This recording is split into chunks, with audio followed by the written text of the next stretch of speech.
YouTube family, man. So Shiloh Sanders get drafted to, well, he didn't get drafted at all. My bad. I just felt good. But he gets signed as an undrafted rookie to the Tampa Bay Buccaneers. Now, I think this is a great thing. Tampa Bay Buccaneers are in need of a re-update on their secondary. I told y'all, I don't know too much about college, but I know when it comes to the NFL, Shiloh is one of those products that's built for the NFL.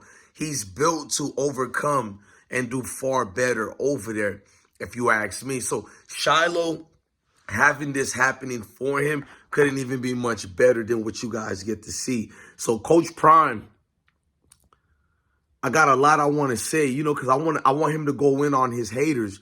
But at the same time, me being a father, man, I'm not going to lie. Just to see how Coach Prime been quiet through all this, I either could still keep getting mad, but as a father, I'm happy because he still got to see his dream. His sons are going to the NFL. I'm still a little scared for Shador and Cleveland Browns. I don't know what's that about. You have so much opportunity to draft him, but you choose to draft him in the 5th round, 144th pick, and people are trying to say, oh, because they just wanted him cheap, but you could have got him cheap in the 3rd, in the 4th as well. Something is not adding up, but I know with Shiloh's one, it's better if you're going low in the draft like Shador did and Shiloh was going, to be undrafted as a rookie would be better because now at least you know this team believe in you when they sign you. When teams are drafted in the lower tier rounds like that, it's experimental for them. I'm not saying signing them is not, but when they put in their money that quick into you like that and they have to take more of a caliber time of choosing you when it's in the free agency, that's the difference, bro, when they're signing you like that compared to drafting to just be thrown away. Man, I'm proud of them boys, man. I really believe Shiloh was built to handle all of this, the magnitude of it. Dion, look, I still want you to come at your enemies, your haters, your naysayers. I'm not going to regress from saying that or digress, whatever you want to say. I'm still going to keep the same energy, but I got love for you. I'm very happy for the whole Sanders family, but let's just be real. When I watched all the family cheer up, Shador, and they try to make him feel good, including Shiloh, some people forget, well, Shiloh has a dream too. We're all feeling bad for Shador. What about the other Colorado players? And, I don't ever want to get away from that. I'm going to be making a couple of videos about the other guys as well. Now, with Shiloh, for him to be in this position, he has a chance to excel probably more further than Shador. With a defense like Tampa Bay, I know they're not the defense of the early 2000s, Tampa Bay, but nonetheless, a great organization when it comes to defenders and defensive back. Me having this type of football knowledge, I can't lie to y'all, this was a good selection. That's what I was hoping happened for Shador. He falls so far where he doesn't get drafted at all. As far as after the fact, we knew the downhill was coming. That's what I mean by that. So it would have been better he got undrafted than going to the Bears in the 5th round. What's the difference?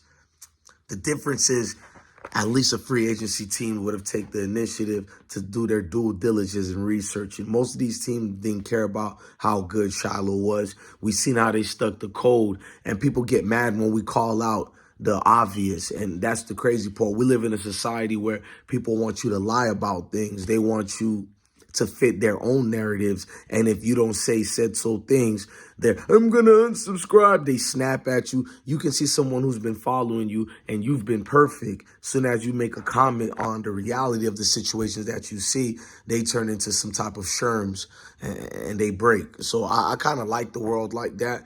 I want people who mean no good to me to keep away. And I want the same thing for the Sanders family. People who don't like y'all, let them go away, man. And I feel like Deion Sanders need to look at the situation. Jalen Webster left. Not going to flame him, but he left. I think he got scared because of the whole draft thing. He didn't ride it out. He didn't get loyal. He turned into a Benedict Arnold, his own self. Something told me he was going to leave anyways, but I didn't know it was going to be this quick. You feel me? I thought he was going to wait and announce it after the draft, but he did it before. That means I was kind of off. He did it mostly because he's seen Shador and everybody not getting drafted. But nonetheless, man, I love each and every single one of y'all. This is going to be a trickle-down effect. A lot of the recruits are not going to be going to Boulder for a lot of reasons, not just because of the snows and lack of melanations type of vibes. It's going to be mostly due to this right here. They came to the conclusion that the NFL does not rock with Deion Sanders. We have to be honest. They don't rock with Deion Sanders. They don't care about Deion Sanders. And we're going to feel that in the near future, even if he wins. That's just the way it is. At this point, even if he won the national championship, they don't rock with him. When you send a message out like this to embarrass and make someone go through the humiliation, typical strategic or whatever, to show you're the boss, you're in charge, Deion doesn't run anything over here. They didn't get offended when Eli Manning's father did what he did. But when Deion does it, it's like, who is this Negrums? How dare he, has the nerve, the intestinal fortitude to call us out? Who is this uppity Negrums? That's their mindset to that. And it's even far deeper than that. I've been losing my voice. I don't want to get into that right now because you see it on the live streams we did.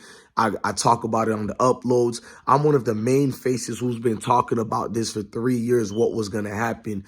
I would love to say I told you so on this video, but not really, because as a father myself, I'm highly disappointed, but I'm not shocked. I know what this organization is. I know what they're about. I mean, this is a continuing problem that's been happening since I was in middle school, probably way before that. But I'm talking about when I was enlightened enough to understand, oh, the game is rigged. And I'm not talking about football necessarily, the mindset of the culture of football, how they want the best talent, but it doesn't go like that. They want some tall Mayo quarterback who looks like a model. If he's a Negrumps, he has to be a certain stature, and he has to be able to coddle, be docile to them. Basically, yasa masa, that type of vibe.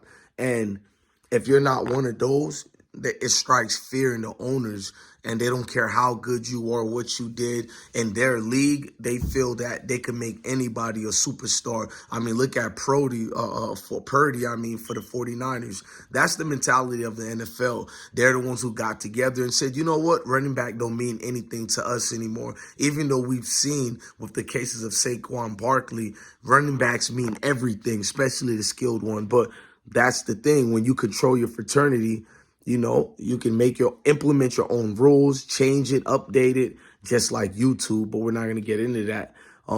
They do anything as they please. And when you learn that as a fanatic of sports, it demoralizes you as far as the things of competitiveness.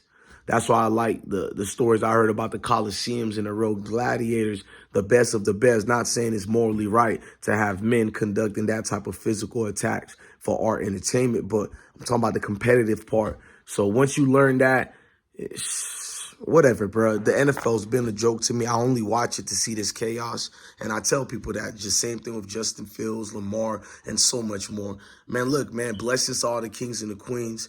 Love your family, love your kids, and stay blessed. Never forget, this will always be bigger than football, deeper than football. For sure, for sure. Blessings to all of y'all. Peace.